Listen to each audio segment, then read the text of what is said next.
Hola, esta es una clase sobre las bacterias.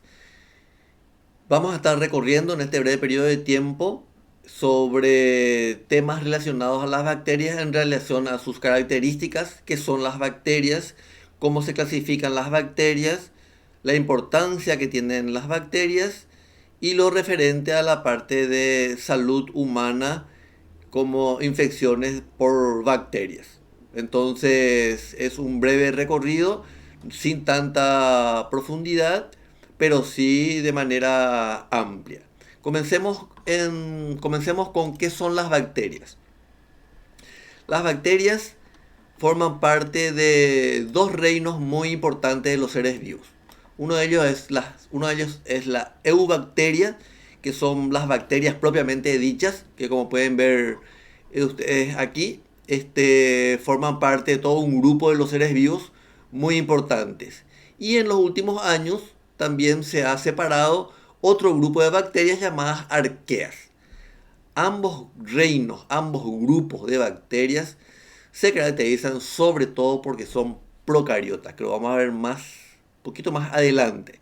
Las procariotas son seres vivos cuyas células no poseen un núcleo.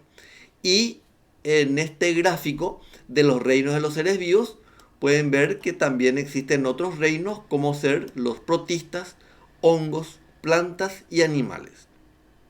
Entonces esto es para dar un inicio acerca de las bacterias, reinos de los seres vivos divididos en dos grandes grupos o dos grandes reinos, las eubacterias y las arqueobacterias. Veamos una característica muy importante de las bacterias.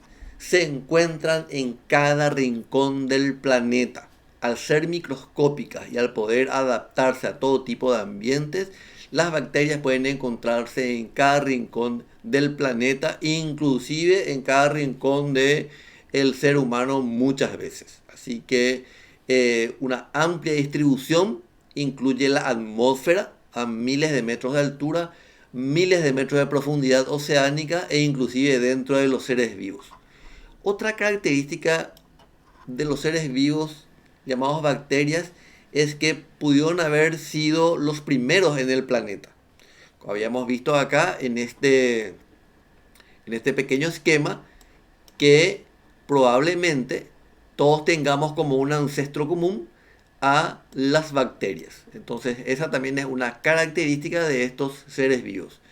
Y algunas de ellas pueden vivir en condiciones extremas, incluyendo en el espacio. Hace poco tiempo se hizo un experimento de colocar bacterias en la Estación Espacial Internacional y han encontrado que pudieron vivir durante mucho tiempo y se piensa que podrían vivir en el espacio sin oxígeno y con temperaturas muy bajas y con alta radiación cósmica durante decenas y decenas de años, lo cual de alguna manera puede reforzar algunas teorías que dicen de que la vida llegó a la Tierra del espacio exterior. Pero bueno, ese es otro tema. Son organismos, las bacterias son organismos microscópicos, son unicelulares y sobre todas las cosas son procariotas. ¿Qué significa procariotas?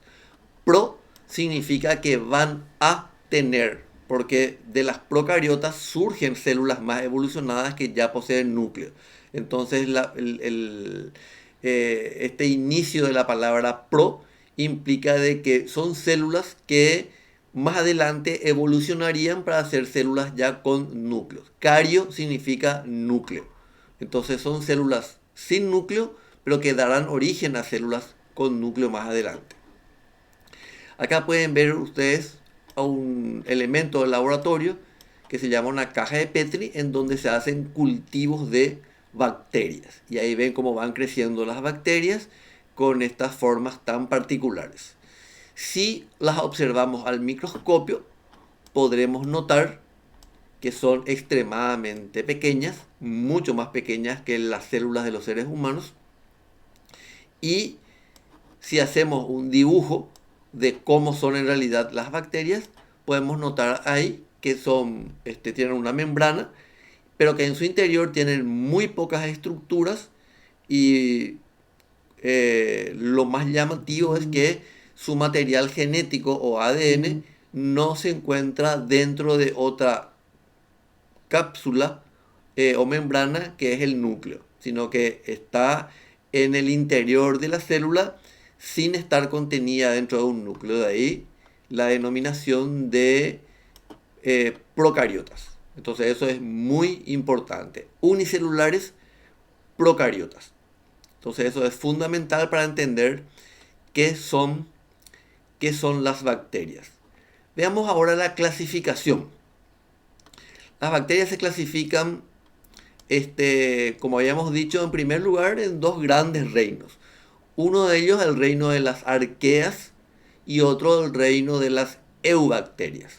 Las eubacterias se vuelven a clasificar en un gran sinnúmero de grupos, pero vamos a tocar solamente aquí las llamadas cianobacterias y las gram positivas y gram negativas.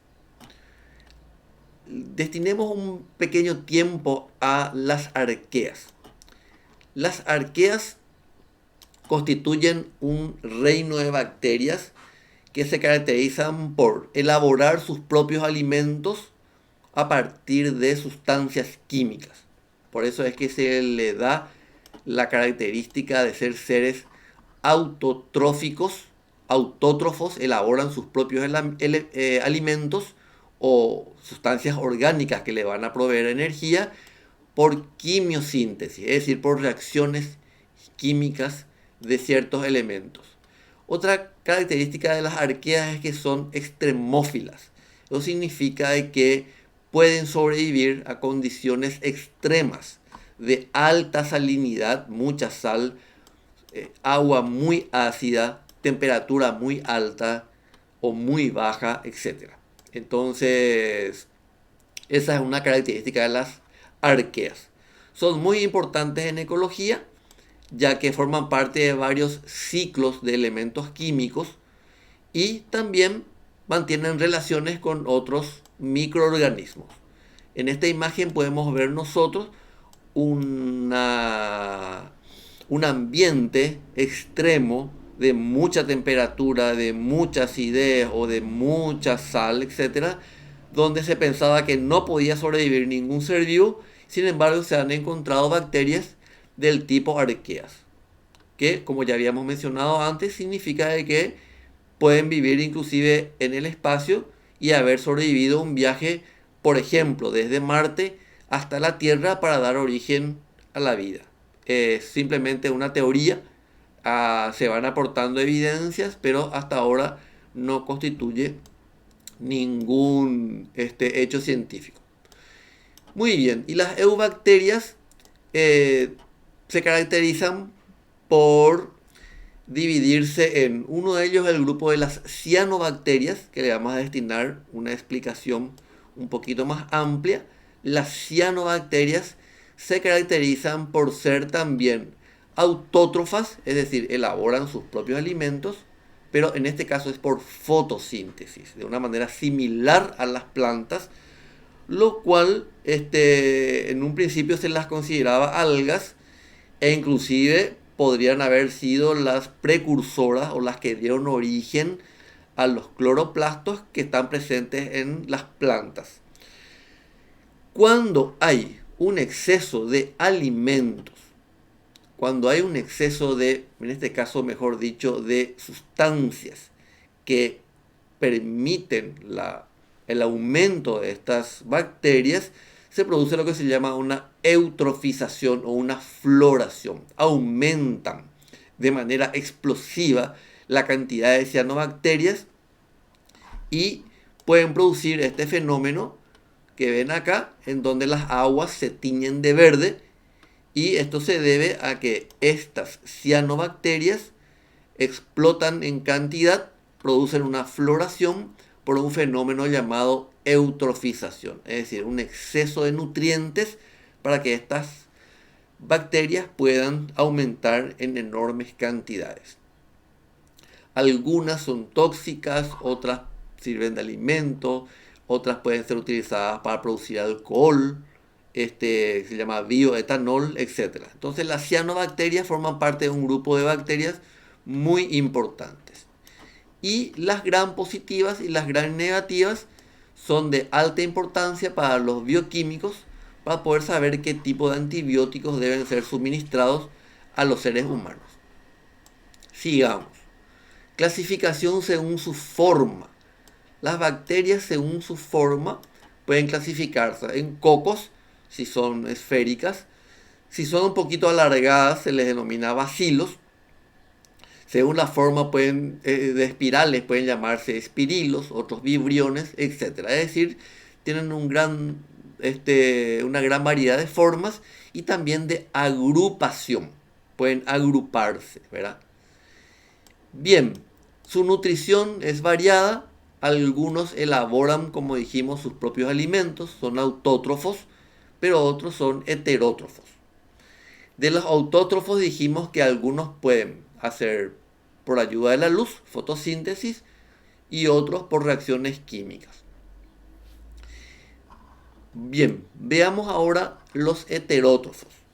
Algunos son saprófitos, es decir, descomponen la materia orgánica y tienen una importancia enorme en la fertilización de los suelos. Son palabras que vamos a ir de a poco familiarizándonos. Saprófitos significa de que descomponen la materia orgánica, la pudren, diríamos así. Otros son simbióticos, es decir, necesitan estar relacionados con otros seres vivos para poder vivir. Otros viven de los restos de otros seres vivos, comensales, y otros son parásitos, es decir, pueden ser patógenos, causan enfermedades. Son una serie de términos que se utilizan en biología para referirse a distintas características que tienen, en este caso, las bacterias. ¿Cómo respiran las bacterias? Algunas bacterias son aerobias, es decir, necesitan del oxígeno para poder obtener energía. Sin embargo, otros no requieren oxígeno y se les denomina bacterias anaerobias. En este caso, la energía la obtienen por una respiración sin oxígeno que se conoce con el nombre de fermentación. Es un término un poquito más conocido, pero es una forma de respiración sin necesidad de tener oxígeno. Bien, entonces esto básicamente fue un recorrido sobre la manera en que se clasifican las bacterias y algunas características de estas. Veamos ahora la importancia de las bacterias. Las bacterias pueden llegar a ser tan importantes que inclusive pueden estar presentes en un museo, como es esta imagen, en donde pueden ver una bacteria gigante. Esta bacteria es muy conocida en el mundo de la biología, que se llama la Escherichia coli. Es una bacteria muy importante e inclusive está representada en un museo de Inglaterra, el Museo de Oxford. Entonces estuvo ahí en el mundo de los microbios. Entonces las bacterias son muy importantes para los seres vivos, para el planeta Tierra y también para los seres humanos. Desde el punto de vista ecológico, fertilizan los suelos, descomponen la materia orgánica, establecen relaciones con otros seres vivos, son productores al hacer fotosíntesis o al hacer quimiosíntesis, pueden actuar como descontaminadores de sustancias tóxicas para el ambiente. Por ejemplo, derrames de petróleo, se han utilizado bacterias para descontaminar el agua. Se las utiliza muchísimo en biotecnología. Permiten producir fármacos, permiten modificar genes de plantas, de animales. Y en la industria alimentaria, por fermentación, permiten producir quesos, yogur, lácteos en general. Y desde el punto de vista sanitario, nos ayudan. Los seres humanos no podemos vivir sin bacterias. Cuando tenemos algún trastorno del estómago, se debe fundamentalmente Un trastorno intestinal se debe fundamentalmente a las bacterias, las diarreas, por ejemplo, y también para las plantas son fundamentales porque le ayudan a utilizar los nutrientes, como por ejemplo en este caso el nitrógeno en las plantas. Muy bien, entonces esta básicamente ha sido la importancia que tienen, la enorme importancia que tienen las bacterias para el planeta, para los seres vivos y para los humanos en general. Bien, y para terminar este recorrido sobre las bacterias, hablaremos de las enfermedades, que en general se conoce con el nombre de infecciones. Algunas de ellas son bacterias que afectan a la capa que le rodea al cerebro, produciendo una meningitis. Otros atacan a la piel, produciendo el acné en los jóvenes. Otros atacan a los dientes, produciendo caries. Otras bacterias atacan a los dientes. Y después están las enfermedades, como el tétano, la lepra, el botulismo, del cual se extrae una toxina llamada el Botox. Algunas bacterias producen enfermedades de transmisión sexual, como gonorrea, sífilis, chancro. Otras producen infecciones urinarias, que son muy difíciles de curar en algunos casos. Otras bacterias infectan heridas. Otras causaron tremendas pandemias o tremendas devastaciones o muertes en la Edad Media, por ejemplo, cólera, tifus, peste negra transmitida por ratas. Otras causan úlceras estomacales. Otras causan intoxicaciones por alimentos, como es la salmonela. Otras causan enfermedades como neumonía, enfermedades de las vías respiratorias, y otras continúan siendo de extrema preocupación para la humanidad, como por ejemplo la tuberculosis. Entonces, todas estas son enfermedades causadas por bacterias. Lo bueno de estas infecciones es que pueden ser controladas mediante unos fármacos llamados los antibióticos.